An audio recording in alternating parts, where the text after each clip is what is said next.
नमस्कार दोस्तों, गार्गी क्लासेस पर आपका स्वागत है। डेट आज की 5 जुलाई 2021 और देख लेते हैं इंडियन एक्सप्रेस के इंपॉर्टेंट न्यूज़ और एक्सप्लेन पेज से इंपॉर्टेंट आर्टिकल जो अभी हम डिस्कस करेंगे। फर्स्ट पेज पे हम देखेंगे gloves are off again. Pakistan ने इंडिया पे इल्ज़ाम लगाए हैं कि पाकिस्तान के अंदर जो लश्कर तैयबा का लीडर है हाफिज़ सईद, उसके घर के बाहर जो अटैक हुआ है वो बोला इंडिया स्पॉन्सर्ड है और इंडिया की जो इंटेलिजेंस एजेंसी है रॉ, उसका हाथ है इसमें। तो ये इंडिया ने तो देखो इसको फॉल्स और बेसलेस बता दिया कि ये चीज़ बिल्कुल ठीक नहीं है, आप ब्लेम कर रहे हो। तो 4 महीने हो गए थे, दोनों कंट्रीज एक दूसरे के ऊपर कोई भी शब्द बाण नहीं छेड़ रहे थे। अब वो शब्द बाण फिर से शुरू हो गए, देखते हैं कहाँ ले जाते हैं, पर इंडिया ने तो इसको बिल्कुल इग्नोर कर दिया। तो इतनी चीज़ ही है, इसमें ज़्यादा कुछ इंपॉर्टेंट है नहीं। दूसरा यहाँ पर पनामा पेपर से रिलेटेड है कि 20,000 करोड़ रुपए अनडिक्लेयर्ड एसेट्स बताए जा रहे हैं, जिनको आइडेंटिफाई भी किया जा चुका है इंडियंस का है ये एसेट। अब बाकी तो इन्वेस्टिगेशन प्रॉपर हो। अब ये जो डेटा है ये आरटीआई के बेसिस पे निकला है, जो central board of direct taxes है उसमें आरटीआई लगाई गई थी। तो ये देख लिया आप कितना पैसा अभी भी ब्लैक मनी के तौर पे और अनडिक्लेयर्ड मनी है। फिर बात आ जाती है कि फास्टैग जो टोल डेटा है, टोल प्लाजाज पे जो फास्टैग लगे रहते हैं ना, और गाड़ियों पे भी आप आते जाते हो तो यूज़ करते हो, तो रुपए 103 करोड़ रुपए का कलेक्शन रहा है जुलाई 1 को। ये शो करता है कि ट्रैफिक जो है वो हाईवे पे फिर से बढ़ने लग गया है। तो ऐसे national highway authority of India ये देखती है सारा टोल प्लाजा का ये सारा, ठीक है। और आपको जो काम करना है वो ये science and technology point of view से फास्टैग के बारे में पढ़ना है। यूपीएससी प्रीलिम्स पे इस पे क्वेश्चन बन जाते हैं, तो एक चीज़ ये है। इसके अलावा यहाँ पर आप देख सकते हो स्टैन स्वामी की अभी रिपोर्ट अपडेटेड है, डेथ हो गई। यहाँ तो केवल ऑक्सीजन सप्लाई फ्लक्चुएट करती हुई दिखाई जा रही है, पर रियलिटी है कि इनकी डेथ हो चुकी है। तो ऐसे में यहाँ पर 2-3 इंस्टीट्यूशन है, उनके बारे में आपको पढ़ना है। एक तो NHRC, national human rights commission. दूसरा आपको पढ़ना है पार्किंसन के बारे में, ठीक है। पार्किंसन डिजीज़ है, उसके बारे में पहले भी हमने डिस्कस किया था। यूपीएससी पॉइंट ऑफ व्यू से देख लेना, इंपॉर्टेंट हो गई है क्योंकि इनको ये बीमारी थी पहले से। और एक ये कि इनके अगेंस्ट में जो केस चल रहा था उसको इन्वेस्टिगेट किया जा रहा था नेशनल इन्वेस्टिगेशन एजेंसी एनआईए। तो ये 3 पॉइंट्स हैं यहाँ पर, इन तीनों पॉइंट्स के बारे में आपको रिसर्च करनी है। यूपीएससी पॉइंट ऑफ व्यू से बने हुए हैं तो रिवाइज कर लो नोट्स को, ठीक है। आगे चलते हैं। नेक्स्ट जो न्यूज़ है वो है कि गवर्नमेंट ने देखो सजेशंस इनवाइट किए हैं एंटी ट्रैफिकिंग बिल के लिए। तो ministry of women and child welfare जो है वो अभी कमेंट और सजेशंस की डिमांड कर रहे हैं। अभी ड्राफ्ट लेवल पे ही है ये बिल, जिस बिल का नाम है trafficking in person prevention care and rehabilitation bill 2021, ठीक है। अब इसमें क्या है, पार्लियामेंट में लाने से पहले कैबिनेट का अप्रूवल लिया जाएगा और इसमें साथ साथ में ये कमेंट्स और सजेशंस भी मांगे गए एक्सपर्ट्स के द्वारा या पब्लिक सिविल सोसाइटी के द्वारा, जैसे आप हो गए, हम हो गए, हम लोग कमेंट करके बता दें कि हाँ आप इसमें क्या कर सकते हो, या फिर जो लोग एक्सपर्ट्स हैं वुमेन एंड चाइल्ड वेलफेयर की बात करें तो वो लोग वहाँ पर अपना सजेशन दे सकते हैं। इसमें देखो विक्टिम्स को बहुत ज़्यादा प्रोटेक्शन देने की बात की गई है और इस ऑफेंस में इसका स्कोप एंड नेचर है ना और वाइड कर दिया गया है। एक तो ये काम, दूसरी चीज़ क्या है कि इसमें स्ट्रिंजेंट पेनल्टीज जैसे कि लाइफ इम्प्रिजनमेंट और डेथ पेनल्टी ऐसे प्रोविजंस भी डाले गए हैं। या फिर इसकी रिकमेंडेशन जो आएगी बिल की वो देखो सबमिट हो जाएगी कब, जुलाई 14 तक। जुलाई 14 तक ये कमेंट के लिए ओपन है बिल, कोई भी कर सकता है। आप भी अगर एक्सपर्ट हो तो डाल सकते हो मिनिस्ट्री की वेबसाइट पे जाकर के। इसके अलावा ड्राफ्ट में जो प्रोविज़न है वो एग्जैक्टली वही प्रोविज़न है और कुछ एडिशनल प्रोविजंस भी हैं जो कि 2018 में बिल इंट्रोड्यूस हुआ था। देखो 2018 में लोकसभा में पास हो गया था ये बिल एंटी ट्रैफिकिंग के लिए, पर इस बिल को फिर बाद में कोई पार्लियामेंटेरियन का ऑपोजिशन भी नहीं देखना पड़ा और पास हो गया था बिल। फिर राज्यसभा में देखो इसको इंट्रोड्यूस किया गया नहीं और लोकसभा डिसॉल्व हो गई थी, तो ऐसे में फिर बाद में बिल वहीं पर रुक गया। अब आपके लिए एक छोटी सी टास्क है कि एम लक्ष्मीकांत में देख लें आप कि लोकसभा की कंडीशन के बेसिस पे कैसे हम पता कर सकते हैं कि कौन सा बिल तो कंटिन्यू रहेगा, कौन सा खत्म हो जाएगा। तो वो आप देख सकते हो एम लक्ष्मीकांत में, पार्लियामेंट्री जो फंक्शनिंग है, पार्लियामेंट वाला चैप्टर है उसमें आप देख सकते हो, ठीक है। इसके अलावा देखो गवर्नमेंट डिफेंस स्टाफ या डॉक्टर, फार्मासी, पैरामेडिकल, इन पोजीशन पे भी काम करने वाले कोई भी है ना, तो उन लोगों को भी इस बिल के एम्बिट में लाया जा रहा है कि अगर ये लोग भी गड़बड़ करते हुए मिले तो उनको भी कड़ी से कड़ी सजा दी जाए। आगे चलते हैं। नेक्स्ट जो है एक्सप्लेन पेज पे एक ही आर्टिकल है जिसको हम डिस्कस करेंगे, exiting Begram and a long war. देखो इस आर्टिकल में जो बताई हुई बात है वो ये, राकेश सिन्हा जी अपने एक्सपीरियंसेस बता रहे हैं कि अफगानिस्तान में आना, अफगानिस्तान से जाना, पर एक चीज़ है कि 20 साल में जो अमेरिका ने जो कुछ भी खोया है, जो कुछ भी पाया है, तो उसमें जो टारगेट था ना, वो था तालिबान को उखाड़ के फेंकना। वो सक्सेसफुली नहीं अचीव हो पाया है और तालिबान फिर से री इमर्ज होकर के आ रहा है। 29 जून की डेट है जब Donald Rumsfeld, president George W Bush के जो सेक्रेटरी ऑफ डिफेंस थे, उनकी अभी डेथ हुई है 88 साल की उम्र में। वो यहाँ पर मेन करता धरता थे जब अफगानिस्तान में यूएसए ने इंटरवेंशन किया था।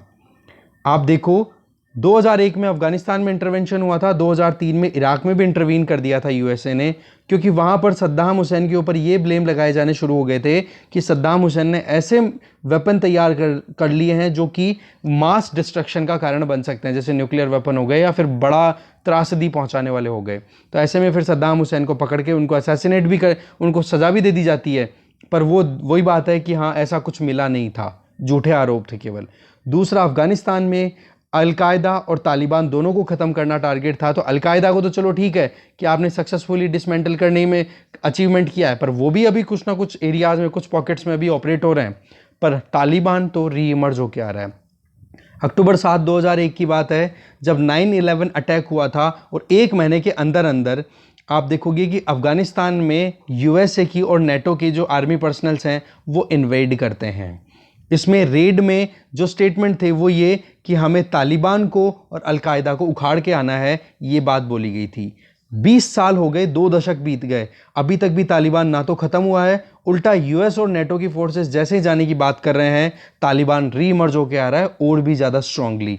जुलाई 2 की बात है जब यूएस और इसके अलाइड जो ट्रूप्स हैं वो बेग्राम एयरबेस, जो कि लोकेटेड है अफगानिस्तान में, यहाँ पर आप देख सकते हो, मैप लेके आता हूँ मैं, ये देखिए यहाँ पर बेग्राम एयरबेस यहाँ पर लोकेटेड है, तो यहाँ से विड्रॉ कर रहे हैं। ये नाम आप जरूर देखें, मज़ार शरीफ, बेमियान, सिमिलरली गजनी, ठीक है, महमूद ऑफ गजनी यहीं का था, ठीक है, कंधार, ये देख सकते हो काबुल नीचे, ओके। इधर आप पाकिस्तान देख सकते हो, इधर इंडिया का जो हमारा थोड़ा सा इधर गिलगिट बाल्टिस्तान वाला रीजन है उसके साथ में बॉर्डर शेयर करता है अफगानिस्तान। फिर यहाँ पर तजिकिस्तान और तुर्कमेनिस्तान, ये उज्बेकिस्तान, इनके साथ में बॉर्डर शेयर करता है अफगानिस्तान। तो अफगानिस्तान की लोकेशन है ना वो बड़ी इंपॉर्टेंट है सेंट्रल एशिया के साथ में, अगर कोई भी देश अपनी कनेक्टिविटी चाहता है तो। देखो ये जो बेग्राम एयरबेस है इसको कोल्ड वॉर एयरबेस भी बोला जाता है, क्योंकि इस एयरबेस को कैप्चर करने की कोशिशें यूएसएसआर और यूएसए दोनों ने कोल्ड वॉर के टाइम पे की थी, ठीक है। यहाँ पर आप देख सकते हो हिंदू कुश माउंटेन सीरीज है एक तो ज्योग्राफिकली, मज़ार शरीफ और ये हम देख ही चुके हैं। इनका इस जो ये जो बेग्राम एयरबेस है, देखो इसका कनेक्शन अफगानिस्तान की इंपॉर्टेंट सिटीज़ के साथ में पहले से है, मतलब रोड्स के थ्रू, इनके थ्रू। फिर बात आ जाती है, देखो यहाँ पर बेग्राम में बात करें कि यूएसएसआर का जब इंटरवेंशन होना शुरू होता है तो उस टाइम पर यूएसए के लिए ये बड़ा चैलेंज था कि कैसे यूएसएसआर को कंटेन करे, एक दूसरे के बीच में यही तो लड़ाई थी। तो यूएसएसआर मतलब सोवियत यूनियन ने अपना पकड़ बनानी शुरू कर दी थी इस बेग्राम बेस पे, एयर बेस पे 1950 के टाइम से ही, कि हाँ हमें कैसे भी करके पकड़ बनानी है। उस टाइम पे क्या था जी, एक तरफ तो कम्युनिज्म था और दूसरी तरफ था डेमोक्रेसी। तो कम्युनिज्म को प्रमोट करने की कोशिश तो कर रहा था यूएसएसआर, और डेमोक्रेसी और लिबरल एथोस को प्रमोट करने की कोशिश कर रहा था यूएसए लेड जो वेस्टर्न कंट्रीज थे वो लोग। पर होता क्या है, रिजल्ट आपको पता ही है, दोनों के बीच में लड़ाई लगातार चलती रहती है। इसी के चलते सोवियत ने भी बेग्राम एयर स्ट्रिप पे अपना पकड़ बनाना शुरू कर दी। तो एक तरफ तो जहां आप देखो, एक तरफ तो जहां यूएसएसआर अपनी पकड़ बनाने की कोशिश कर रहा है अफगानिस्तान में, दूसरी तरफ आपने फिदेल कैस्ट्रो की लीडरशिप में जो क्यूबा में हुआ था, क्यूबा का जो मिसाइल क्राइसिस के बारे में शुरुआत ही होती है 12th की वर्ल्ड पॉलिटिक्स वाली बुक में। तो फिदेल कैस्ट्रो जो कि यूएसएसआर से इन्फ्लुएंस्ड इंडिविजुअल था, एक कम्युनिस्ट सरकार थी, तो उसको कंटेन करने के लिए, मतलब यूएसए के पास में पड़ता है क्यूबा, ठीक है। अब क्यूबा में तो अपने बेस तैयार कर रखे हैं यूएसएसआर ने। अब यूएसएसआर को कंटेन करने के लिए यूएसए के पास में ऑप्शन क्या था, बोला हम अफगानिस्तान में इन्वेड करेंगे, अफगानिस्तान में हमारे पकड़ बनाएंगे। तो यूएसएसआर को वीक करने के लिए अफगानिस्तान बड़ा इंपॉर्टेंट था कोल्ड वॉर इरा के टाइम से ही, ठीक है। फिर बात आ जाती है इस्नोहर और इन बेग्राम। अब ये देखो यहाँ पर जो यूएस प्रेसिडेंट थे ड्वाइट इस्नोहर, उनके बाद में जो और भी सक्सेसर्स आए इनके बाद में, उन्होंने लगातार एक ही एफर्ट किया कि अफगानिस्तान से सोवियत यूनियन को बाहर रखा जाए, चाहे कुछ भी हो, कुछ भी करके हमें बाहर रखना है। और उसका रिजल्ट ये होता है, देखो पहले तो अफगानिस्तान में देखो मोनार्की चल रही थी। अब वो मोनार्की क्या है, रिलेशन मोनार्की के यूएसए के साथ अच्छे थे, तो ऐसे में मोनार्की भी एक्सपेक्टेशन रख रही थी कि हाँ जी यूएसए जो है वो अफगानिस्तान को प्रोटेक्ट करेगा और यूएसएसआर की तरफ से कोई अटैक होने का डर नहीं रहेगा। ऐसी बात नहीं है कि दूसरी मोनार्की कोई रिलेशन नहीं रखती थी यूएसए के साथ में। ऐसे में देखो काठमांडू, दैट मीन्स 1990s के टाइम पर भी आप देख सकते हो 1995 में पहली बार डेमोक्रेसी इंट्रोड्यूस हुई थी, फिर मोनार्की री इंट्रोड्यूस हो गई थी। नेपाल की बात कर रहा हूं मैं अभी। तो ऐसे में वहां पे मोनार्की का आना जाना लगा और 2015 में अब जाके फाइनल वहां पर रूल आया है डेमोक्रेटिक रूल। और फिर भी ये सरकारें वहां पर अनस्टेबल है वहां पे नेपाल में, तो डिमांड आती रहती है कि नेपाल में मोनार्की रीस्टोर किया जाए। तो ऐसे में जो अफगानिस्तान की मोनार्की थी उसको देखो यूएसए का सपोर्ट अच्छा खासा था।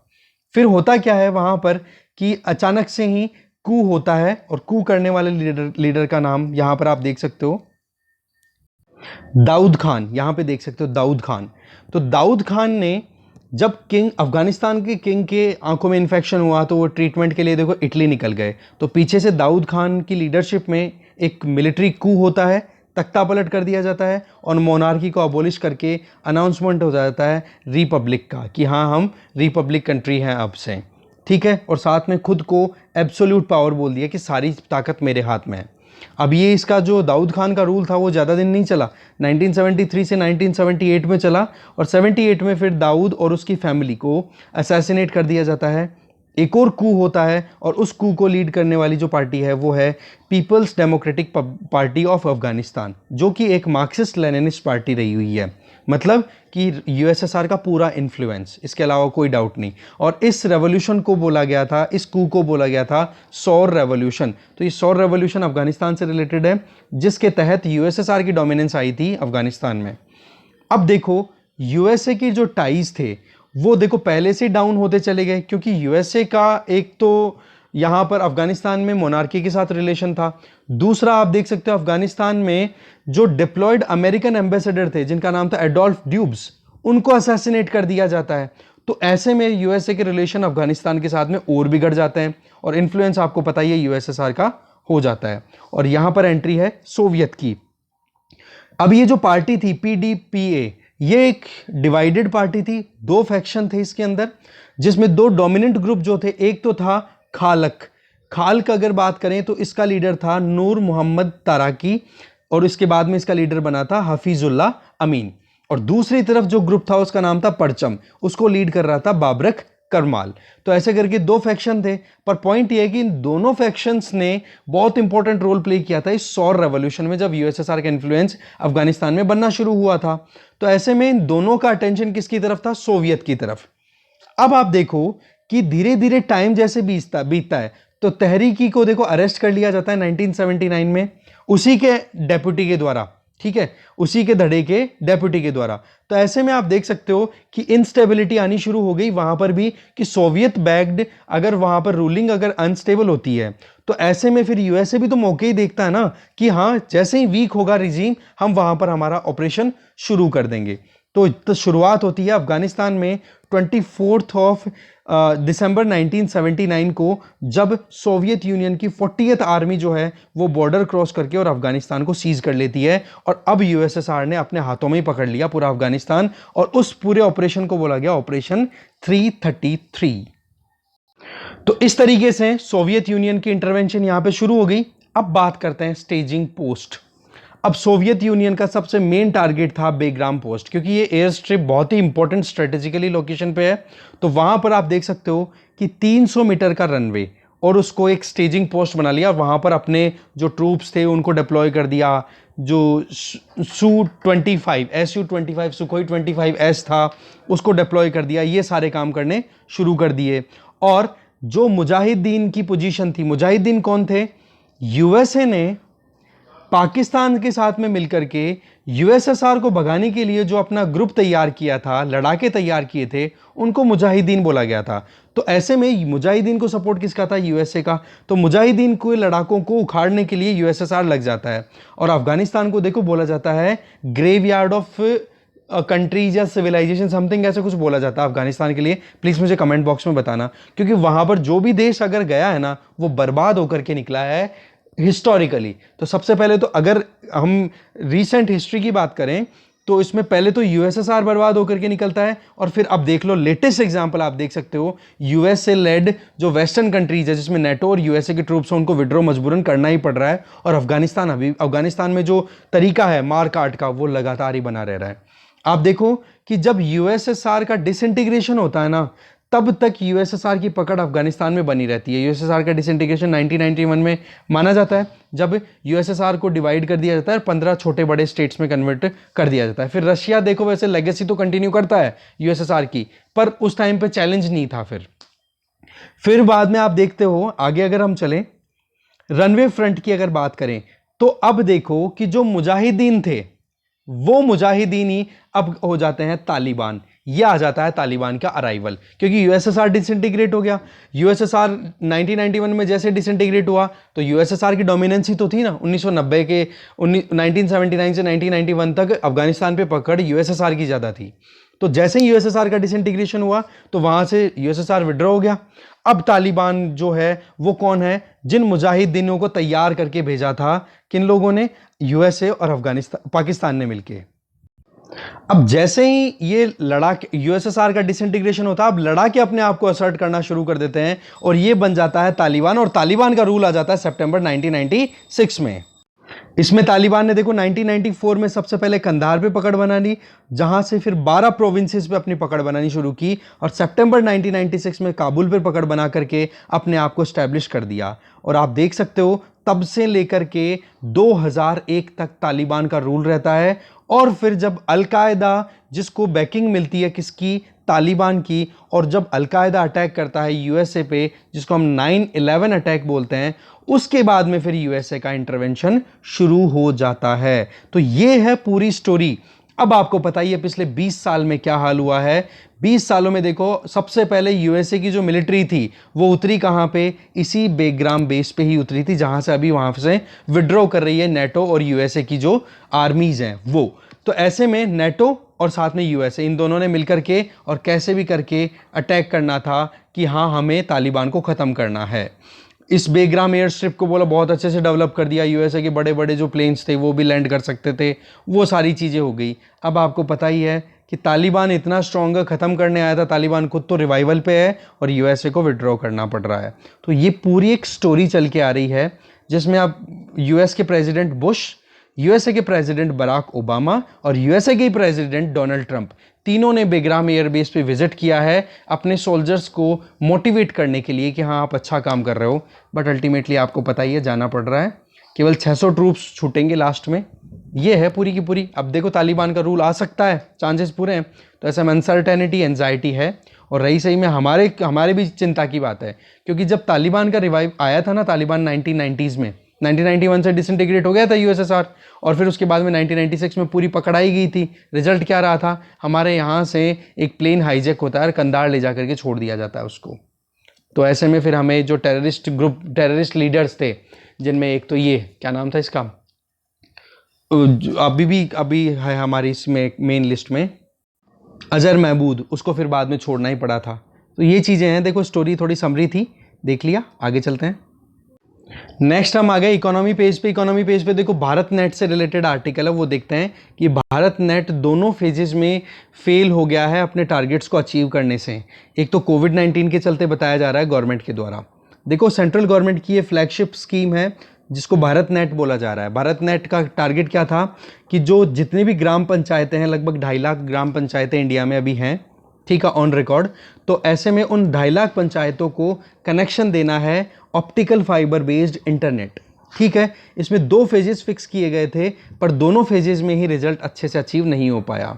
जून 25 तक का स्टेटस ये है कि अभी तक 1,56,833 ग्राम पंचायतों को ही वहाँ पर अभी तक कनेक्ट करना पॉसिबल हो पाया। कनेक्शन का मतलब ये नहीं हुआ है कि वहाँ पर फंक्शनिंग हो चुकी है, केवल कनेक्शन हुआ है, इम्प्लीमेंटेशन में टाइम वाली बात है। तो ऐसे में सर्विस रेडी की बात करें कि हाँ बिल्कुल रेडी है काम करने के लिए, जहाँ पर इंटरनेट कनेक्टिविटी सर्विसेज हैं वो इन 1,56,833 में से कितनों पर चल रहा है, मतलब इंटरनेट बेस्ड फंक्शंस कहाँ पे परफॉर्म हो रहे हैं, लगभग 1.5 लाख पंचायतें, 1,50,000 पंचायतें। ग्राम पंचायतें देखो 2 कैटेगरीज में डिवाइड की जा रही हैं, एक तो सर्विस रेडी ऑप्शन है, एक ओपन ओनली। सर्विस रेडी का ऑप्शन मतलब क्या है कि जब कोई भी ग्राम पंचायत जो है वो इंटरनेट के थ्रू कनेक्टेड है मेन ग्रिड के साथ में, वो ब्लॉक हेडक्वार्टर पे लोकेटेड है, उसके साथ में कनेक्टेड है, दैट मीन्स सर्विस रेडी कि हाँ जी काम में लिया जा सकता है। ओपन ओनली का मतलब क्या हो गया कि ग्राम पंचायत जो है वो इंटरनेट में जो कनेक्टिविटी ग्राम पंचायत को मिली है वो एंड यूजर्स के लिए ओपन है कि हाँ वो एक्सेस कर सकते हैं। तो ओपन ओनली का मतलब तो क्या हो गया, जो एंड यूजर्स हैं उनके साथ में कनेक्टिविटी। और सर्विस रेडी का मतलब हो गया कि ब्लॉक हेडक्वार्टर पे जो मेन ग्रिड है इंटरनेट का उसके साथ में कनेक्टिविटी। ठीक है, ये चीज़ आ गई है आपकी समझ में। फिर तो देखो डिटेल्स कुछ ऐसी हैं कि 1,18,635 ग्राम पंचायत हैं वो सर्विस रेडी हो गई थी फेज़ 1 में भारत नेट के, और 34,689 जो ग्राम पंचायत हैं वो फेज़ 2 में कंप्लीट हो पाई है अभी तक, जबकि टारगेट 2.5 लाख का था पूरा करके। ठीक है, देखो ये जो भारत नेट प्रोग्राम है इसमें सेंट्रल गवर्नमेंट का टारगेट था कि 2,50,000 के लगभग जो हमारी ग्राम पंचायतें हैं उनको high speed optical fibre internet से कनेक्ट कर दिया जाए 2019 आते आते। फेज़ 1 के तहत 1 लाख ग्राम पंचायतों को कनेक्शन प्रोवाइड किया जा पाया था। तो ऐसे में जो टारगेट हुआ था वो फेज़ 1 में भी अचीव नहीं हुआ, तो फेज़ 2 में भी अचीव नहीं हो पाया। तो ऐसी चीज़ें यहाँ पे बताई जा रही है, यही है मेन तो। और इसके अलावा हमारे प्राइम मिनिस्टर नरेंद्र मोदी जी ने 15 अगस्त को पिछले साल ये कहा था कि भारत नेट का जो टारगेट है वो ये है कि हम 1,000 दिनों के अंदर कनेक्शन प्रोवाइड कर देंगे सभी को। तो देखो भारत नेट अभी तक इसको अलग अलग नामों से जाना जा चुका है। 2011 में शुरुआत हुई थी यूपीए गवर्नमेंट में जिसका नाम था नेशनल ऑप्टिकल फाइबर नेटवर्क, उसमें ये शुरुआत होती है। अब इसका नाम बदल करके सरकार ने कर दिया है भारत नेट। अब इसमें भी मेन टारगेट जो था वो अचीव हो नहीं पा रहा है, वो आपको पता ही है। तो अब सरकार क्या कर रही है, पीपीपी मॉडल की तरफ स्विच हो रही है। इससे रिलेटेड हमने एक न्यूज़ भी देखी थी रिसेंटली। तो पीपीपी मॉडल में इंटरनेशनल कंपनीज को बुलाया जाएगा, एक कॉम्पिटिटिव आप कहोगे कि बिडिंग प्रोसेस होगा, बोली लगाई जाएगी, जो सबसे ज़्यादा अच्छी क्वालिटी और सबसे सस्ते में जो कंपनी काम करेगी उनको अप्रूवल दे दिया जाएगा। तो फिलहाल तो देखो 16 स्टेट्स में पीपीपी मॉडल पे इसको इंप्लीमेंट करने की बात हो रही है। ये बात अभी रिसेंटली डिपार्टमेंट ऑफ टेलीकम्युनिकेशन के द्वारा रिलीज कर दिया गया था। ओके, और ये रिक्वेस्ट प्रपोजल है, ये सारी चीज़ें गवर्नमेंट के हिसाब से देखा जाएगा। अगर गवर्नमेंट बचे हुए जितने भी ये जो कनेक्टिविटी का जो ऑप्शन अभी काम बाकी है ना, अगर गवर्नमेंट अपने हिसाब से इंप्लीमेंट करती है ना, तो उस केस में सरकार को 29,432, यहाँ पे देखो कि टोटल एस्टिमेटेड कॉस्ट अगर भारत नेट की देखें बचे हुए काम की, तो पीपीपी मोड में लगभग 29,432 करोड़ रुपए का है। ठीक है, तो गवर्नमेंट जो है वो 19,041 करोड़ रुपए तो गवर्नमेंट करेगी, बाकी जो है वो कौन करेगा, जो प्राइवेट कंपनी पार्टिसिपेट करने वाली है वो। तो ऐसे में आप देखो कि सरकार का अगर पीपीपी मॉडल पे सही से काम होता है तो 10,000 करोड़ रुपए तक का फायदा होगा, जो कि एक अच्छी बात भी है। पर समस्या क्या आ रही है, समस्या एक ही है कि इम्प्लीमेंटेशन में बड़ी डिले है। और ये जो 19,041 करोड़ रुपए की व्यवस्था की जा रही है सरकार के द्वारा, ये एक वायबिलिटी गैप फंडिंग के लिए, कि मान लो शुरुआत में बात हो गई कि हाँ प्रोजेक्ट को इम्प्लीमेंट किया जाए, प्राइवेट सेक्टर वाला जो बंदा या जो भी कॉरपोरेट हाउस साथ में आकर के सरकार के साथ में काम करना चाह रहा है, तो वो काम करते करते अगर पैसे की शॉर्टेज होगी तो वो उस टाइम पे 19,041 करोड़ रुपए में से पैसे निकाल लिए जाएंगे। ठीक है, आगे चलते हैं। नेक्स्ट न्यूज़ है इकोनॉमी पेज पे ही कि लॉ सूट अगर ट्राई किए जा रहे हैं कि एयर इंडिया है इसके विंग्स काट दिए जाए। विंग्स काट दिए जाए का मतलब कि सरकार की एंटिटी है देखो एयर इंडिया, अब एयर इंडिया के अगेंस्ट में केयर्न एनर्जी ने और देवास मल्टीमीडिया ने, इन दोनों ने मिलकर के केस लगा दिए हैं कि भाई एयर इंडिया का जितने भी प्रॉपर्टीज़ हैं यूएसए में बोलो उनको सीज कर दो, क्योंकि गवर्नमेंट ऑफ इंडिया हमें पैसा नहीं दे रही है और हम केस जीते हुए बैठे हैं। तो मुद्दा देख लेते हैं सबसे पहले तो अभी। तो देखो बात ऐसी है कि अभी लॉ सूट मतलब एक केस दायर किया गया केयर्न एनर्जी और देवास मल्टीमीडिया के द्वारा, और दोनों कहाँ पे, इंटरनेशनल कोर्ट्स में, जैसे यूएसए में केस चल रहा है एक तो उसमें डिमांड क्या की जा रही है, वो ये चाहते हैं कि इंडियन गवर्नमेंट के अगेंस्ट में हमने जो केस जीते हैं वो इंडियन गवर्नमेंट हमें कॉम्पनसेशन दे नहीं रही है, तो ऐसे में इंडियन गवर्नमेंट की ही एंटिटी है एयर इंडिया, तो बोला इसके जितने भी एसेट्स हैं यूएसए में उनको हम सीज कर लेंगे। अब गवर्नमेंट भी है इसको लेकर के बड़ी एकदम सीरियस अटेंटिव हो रही है और टू प्रोन्ज अप्रोच के ऊपर काम कर रही है, जिसमें पहला तो ये कि सेंट्रल गवर्नमेंट ने टीम ऑफ लॉयर्स को इकट्ठा किया है और ये कहा है कि आप लीगल वेज निकालो कि कैसे हम एयर इंडिया को इजी वे के अंदर निकाल सकते हैं, और दूसरा इन कंपनीज के साथ में हमारा एडजस्टमेंट हो सके, या फिर इससे अगर एयर इंडिया के केस को अगर हम जीत जाते हैं तो इस केस का फायदा हम दूसरे केसेस में भी उठा लेंगे। मानो कि यहां पर गवर्नमेंट ऑफ इंडिया अगर एयर इंडिया का जो केस है जो कि अभी केयर्न एनर्जी ने डाला है न्यूयॉर्क की किसी कोर्ट में है जहां तक मुझे ध्यान है, यूएसए में नहीं, डिस्ट्रिक्ट ऑफ कोलंबिया में लगाया जहां तक मुझे ध्यान है, जो कि वॉशिंगटन डीसी आप लिखते हो ना, डीसी, डीसी का मतलब होता है यूएसए की कैपिटल वॉशिंगटन डीसी, डीसी का मतलब डिस्ट्रिक्ट ऑफ कोलंबिया। तो वहां पर डिमांड ये आ रही है दिमाग में कि गवर्नमेंट ऑफ इंडिया ये लगा रही है दिमाग कि अगर एयर इंडिया का केस अगर हम जीत जाते हैं तो उस केस का हवाला देकर के हम इंटरनेशनल कोर्ट्स में जहां जहां पर भी इस तरीके के डिस्प्यूट्स इंडिया के गवर्नमेंट के चल रहे हैं, बोलो उनमें हम बोल सकते हैं कि देखो यूएसए में भी हमने ऐसा किया था, यूएसए के कोर्ट ने ये वर्डिक्ट दिया था, हमारे पास में है ये रेफरेंस। एक तो ये ऑल्टर ईगो वाला सेगमेंट है। दूसरा, गवर्नमेंट जो है वो तैयार कर रही है एक लिस्ट कि हाँ एयरलाइन के कहां कहां पर कौन कौन से एसेट्स हैं जो कि वाकई में सीजर का सामना कर सकते हैं, कि हाँ वाकई में उन एसेट्स को सीज कर दें, सीज किया जा सकता है अगर एयर इंडिया का ये केस गवर्नमेंट ऑफ इंडिया हार जाती है तो इससे क्या प्रॉब्लम हो जाएगी कि गवर्नमेंट खुद क्या है अपने स्टेक्स को डाउन करना चाह रही है डिसइन्वेस्टमेंट के प्रोसेस के बेसिस पे। तो ऐसे में गवर्नमेंट भी दो तरफ से दिमाग लगा रही है कि चलो ठीक है अब मुद्दा पहुंच ही गया है वहां पे, तो इसका हम भी दूसरे तरीके से दिमाग लगाएं। अब लॉयर्स हैं वो काम करने के ऊपर लगे हुए हैं, तो ये टू प्रोन्स्ड स्ट्रेटेजी है।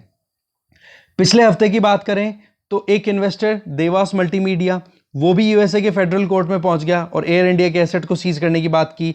तो देखो देवास का तो रिलेशन है space research organisation Indian ISRO के साथ में, ठीक है, और केयर्न एनर्जी का ये है कि हमने अभी द हैग में नेदरलैंड्स में आर्बिट्रेशन कोर्ट ने ये कह दिया कि गवर्नमेंट ऑफ इंडिया को इस केयर्न एनर्जी को 1.2 बिलियन का जो एक कॉम्पनसेशन है वो प्रोवाइड करने की जरूरत है, क्योंकि गवर्नमेंट ऑफ इंडिया ने टैक्स मतलब जो टैक्सेशन रिजीम था ट्रीटी के बेसिस पे, जिसमें गवर्नमेंट ऑफ इंडिया मतलब इंडिया और यूके के बीच में जो एग्रीमेंट हो रखे हैं, बोला उनका वायलेशन किया है बोले गवर्नमेंट ऑफ इंडिया ने, तो उसको आप करेक्ट करो, उसके लिए हमें कॉम्पनसेशन दिलाओ।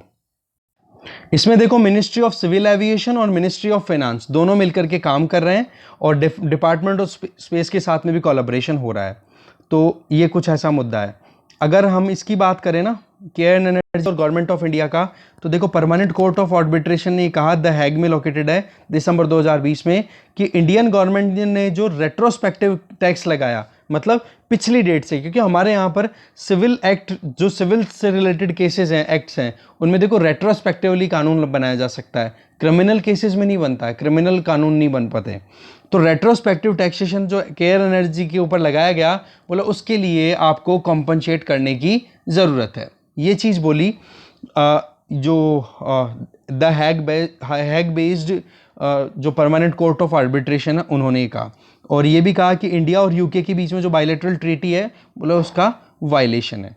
सेम चीज़ से एनकरेज हुआ है देवास भी, तो इन्होंने भी यही बोला है कि हमें भी कॉम्पनसेशन दो, क्योंकि इसरो के साथ में हमारा कोलैबोरेशन था। अब देखो गवर्नमेंट ने ये कहा है कि कहीं कुछ करप्ट प्रैक्टिसेस देवास ने फॉलो की, तो ऐसे में हम उसका जो प्रोजेक्ट था उसको बिल्कुल कैंसिल करके चल रहे हैं, ठीक है।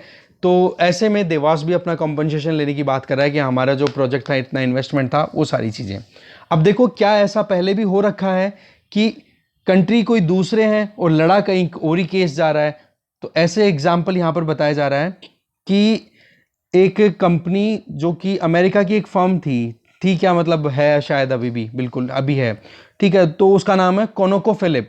उसने यूएसए के कोर्ट में एक अपनी अर्जी लगाई कि वेनेजुएला की सरकार की जो एक कंपनी है ऑयल कंपनी जिसका नाम है पीडीवीएसए, बोला उससे हमें $2 बिलियन जो है वेनेजुएला की सरकार से हमें $2 बिलियन लेने हैं। ठीक है, अब ये कंपनी पहुंच जाती है यूएसए के कोर्ट में और ये कहते हैं कि वेनेजुएला की जो सरकार है उसी की एक कंपनी है पीडीवीएसए जो कि ऑयल कंपनी है, उसके एसेट्स यहां पर यूएसए में बहुत हैं, उनको हम सीज करेंगे। आप देखोगे कि इस वर्डिक्ट के तहत फिर बाद में कॉम्पनसेशन दिया भी जाता है और सीज कर लिया जाता है। तो ऐसे में पहले से ऐसा हो रखा है, और भी एग्जाम्पल बताए जा रहे हैं, तो सेम चीज हमारे लिए भी है। तो देखो हार और जीत तो बाद की चीज है, बट इसमें जो टैक्टिक्स है वो देखने वाली बात है कि गवर्नमेंट ऑफ इंडिया भी इसको एक अपॉर्चुनिटी की तरह इसलिए देख रही है कि केसेस बहुत सारे हैं। जब से इकोनॉमी को ओपन किया है, इंटरनेशनल इन्वेस्टमेंट आता है हमारे यहाँ पर, और हमारे यहाँ पर अगर इन्वेस्टमेंट आता है तो फिर कुछ डिस्प्यूट्स भी होते हैं, कोई टैक्स को लेकर के, कहीं कोई और इशू को लेकर के। तो अगर एक बार एयर इंडिया वाला केस अगर गवर्नमेंट ऑफ इंडिया जीत जाती है, ठीक है, तो उस मुद्दे को फिर बाद में गवर्नमेंट ऑफ इंडिया एक ऑप्शन के तौर पे, एक एविडेंस के तौर पे यूज करेगी कि देखो हमने यहां पर भी केस जीता था, यहां पर हमारे पास में एविडेंस है। तो अब देखने वाली बात है होता है क्या इन दोनों केसेस में। ठीक है, ये हो गया। इसके अलावा आगे चलते हैं।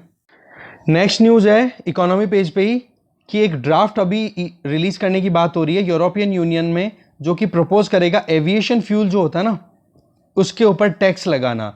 इसकी पॉइंट क्या है, ग्रीन पॉलिसी पुश, कि ये जो फॉसिल फ्यूल है इस पर डिपेंडेंसी कम होगी तो इसका फायदा बोले एनवायरनमेंट को मिलेगा।